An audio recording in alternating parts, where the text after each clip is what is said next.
Okay, so this is still test review for test 1. This is from assignment 1.02, number 3, that a lot of you had trouble with. So evaluate the function as indicated, simplify your answers. F of x equals 8 minus the square root of 10 minus x. So for A, it has to find f of 1. So 1 is your x, okay? So we're just substituting these things in for x, okay? So for f of 1, 8 minus the square root of 10 minus 1, right? Okay, so 8 minus 10 minus 1 is 9. So 8 minus the square root of 9. What is the square root of 9? 3. And 8 minus 3 is 5. So most of you got that one right, if you tried it. Okay, so let's look at B. F of 10 minus A. So we're going to do the same thing. 8 minus the square root of 10 minus A. We're going to plug this whole thing in for x, okay? This is why it is so important to start using parentheses when you substitute so you don't mess things up. Notice the x is under the square root, so this whole thing is going to be under the square root. It won't go outside of the square root because the x is not, and we're just literally replacing it, okay?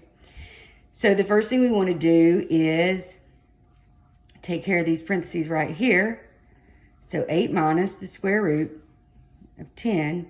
So it is, when it is minus, and then you have multiple terms in parentheses, you subtract each one, okay?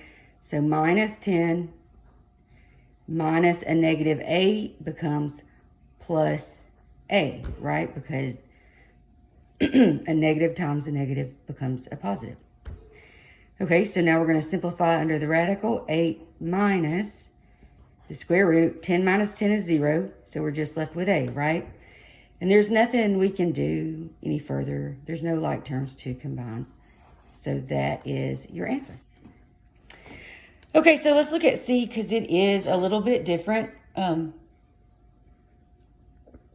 So you can do this one multiple ways. The way that I like to do it is I find each one and then I substitute it into here. Okay, so first thing we want to find is we want to find f of x. Okay, so f of x is our problem, right? F of x equals this. So this is f of x. So it is 8 minus square root of 10 minus x. Okay? All right, so now we want to find f of 6. So f of 6 is, we're just going to substitute 6 into our original problem. So 8 minus the square root of 10 minus, and 6 is our x now. So 8 minus the square root, 10 minus 6 is 4. The square root of 4 is 2. So 8 minus 2 is 6. So that is our f of 6. Okay, now we want to find f of 10. So f of 10, it is 8 minus the square root of 10 minus 10, okay? Because our x is 10. So that is going to be 8 minus the square root of 0, right? Which is just 0. So that is 8. So now we're going to substitute each of these into our problem. All right, so f of x. This is f of x, right? So we have 8 minus the square root of 10 minus x, okay? And then we're going to subtract f of 6, which is 6, right? So we're going to substitute that in for 6.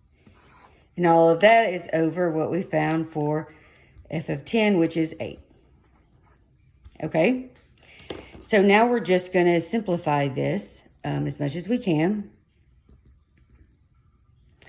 So this is 8 minus the square root of 10 minus x minus 6 over 8. So we have like terms in our numerator that we can combine, right? 8 minus 6. 8 minus 6 is 2. And then just bring everything down. Minus the square root of 10 minus x. And all of that is over 8. Is there anything else you can do? No, this is the answer.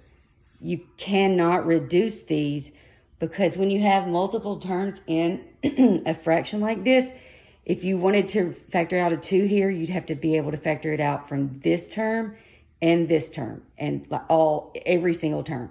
And since you can only do it in 2 terms, if you leave it like this, you cannot factor anything else out, so you're done.